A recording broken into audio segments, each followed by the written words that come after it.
Hello boys and girls, welcome back to Read Aloud Time with Miss Leah. We're going to continue with The Mouse and the Motorcycle by Beverly Cleary.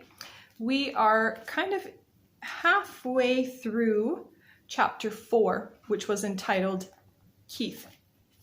All right, so Keith, the little boy, and Ralph, the mouse, have met each other. They're able to communicate somehow. Okay, and they were just talking about Ralph riding the motorcycle and how he got into the wastebasket and how he got up onto the table, climbing up the telephone cord. Okay, so I'm just going to reread a paragraph from last time, so you might have heard it before, but we'll just put it back in our brains. Okay, all right, Keith, called his mother from 216. Are you getting ready for bed? Sort of, answered Keith. You'd better come into our bathroom and take a bath, said his mother. Gee, Mom, do I gotta? Asked Keith. Yes, you do, said his father. And don't forget to brush your teeth, said his mother. I won't, promised Keith, and then he whispered to Ralph, You just lay low. I'll hurry and take a bath and get into bed and turn out the light, and after Mom comes and kisses me goodnight, we can talk some more. Lie low, indeed. Ralph was indignant. He couldn't lie much lower if he wanted to, and he certainly didn't want to sit around waiting to talk. He wanted to get out of the wastebasket. Once he was out, he would see about talking, but not before. Ralph could hear the boy splashing in 216's bathtub and then hastily brushing his teeth in 215's wash basin. After this, there was a sound of a suitcase being opened and clothes dropping onto the floor. The boy hopped into bed, and to Ralph's relief, the light was turned out. In a moment, Mrs. Gridley came in to kiss her son goodnight. Night, Mom, said the boy, sounding as if he were already drowsy. Good night, Keith, said his mother. It looks like we're going to have to stay here for a few days. Your father refuses to budge.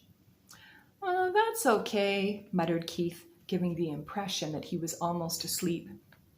Good boy, said his mother. You're a good sport. Good night, son, said the boy's father from the doorway between the two rooms. Keith did not answer. Instead, he breathed slowly and deeply and, as Ralph thought, a bit too noisily. There was no sense in overdoing things. As soon as all was quiet in the next room, the boy swung his legs out of bed, fumbled around in his suitcase, and shone a flashlight into the wastebasket. Almost blinded by the unexpected light, Ralph held his paws over his eyes. Hey, cut that out! He could not remember to be polite. Oh, sorry. The boy laid the flashlight on the bed where its beam shone across the wastebasket rather than into it. That's better, said Ralph. Now, how about getting me out of here? As an afterthought, he added, Please? The boy ignored the mouse's request. How would you like to ride my motorcycle? He asked. Ralph's heart skipped a beat, like a motor missing on one cylinder. The mouse-sized motorcycle really would run after all, and there was one thing certain. Since the motorcycle really would run, the boy could not expect him to ride around the bottom of a wastebasket. Sure, Ralph tried to sound calm. The important thing was to get out of this prison. He braced himself, dreading the touch of the boy's hand on his fur. To Ralph's surprise, the boy did not reach in and grab him. Instead, he slowly and gently tipped the wastebasket on its side, permitting Ralph to walk to freedom with pride and dignity. Thanks, said Ralph, genuinely grateful for this consideration. I believe you're okay. Sure I'm okay, said the boy, setting his motorcycle down beside Ralph. Did you think I wasn't? You never can tell. Ralph put his paw on the handle of the motorcycle. It's a real beauty, even with a bent handlebar. I'm sorry about that. Forget it, said the boy reassuringly. It won't hurt. It won't hurt much. The motorcycle will still run. Ralph threw his leg over the motorcycle and settled himself comfortably in the seat. Perfect. Just perfect. And the boy was obviously delighted that his motorcycle was just right for the mouse. Ralph could not have agreed more heartily. It was perfect. except for one thing. He didn't even know how to start it. "Well, go on," said the boy, "ride it." Ralph was ashamed to confess his ignorance. I don't know how to start it," he admitted. "It's the first motorcycle I've ever had a chance to ride."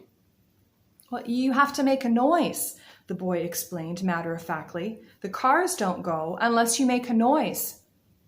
The answer was so obvious that Ralph was disgusted with himself for not knowing without asking. He grasped the hand grips and, fearful lest his noise be too squeaky, managed a and sure enough, the motorcycle moved. It really and truly moved across the threadbare carpet. Ralph was so excited that he promptly forgot to make the noise, and the motorcycle stopped. Ralph started it again.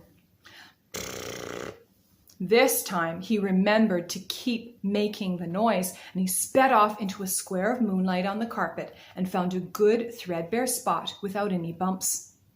"Look out for your tail," said the boy. "Don't let it get caught in the spokes." "Oh, thanks for reminding me," said Ralph, causing the motorcycle to stop. He started it again and steered with one paw while he reached back with the other, caught up his tail, and kept the tip safely against the handlebar.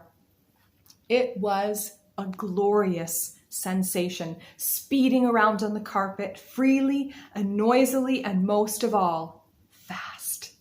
Ralph discovered that if he made the noise fast, the motorcycle speeded up. If he slowed the sound, the motorcycle slowed down. He promptly speeded up and raced around in the rectangle of moonlight, where he made another great discovery.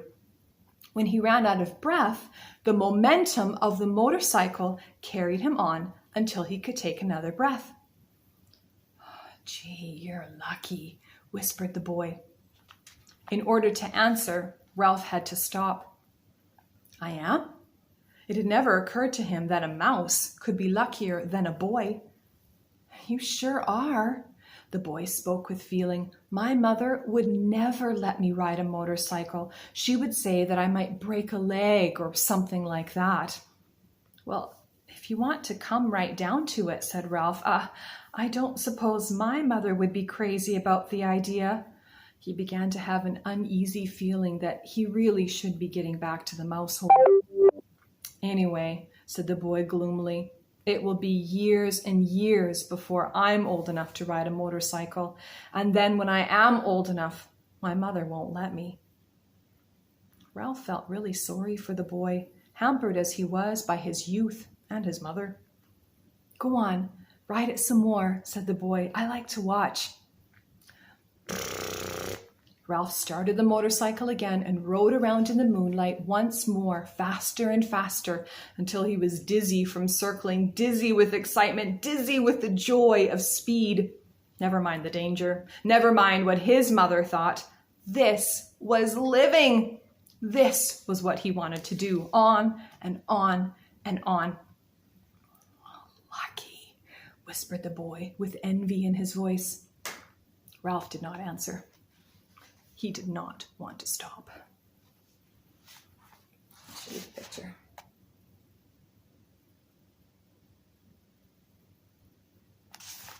You can see it fits him just right. The motorcycle was made for the mouse.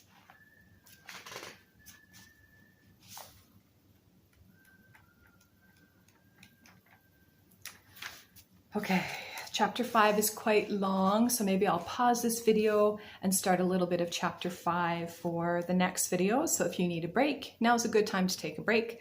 If you'd like to continue with chapter 5, then I'll be back in just a moment. Thanks for listening. Bye.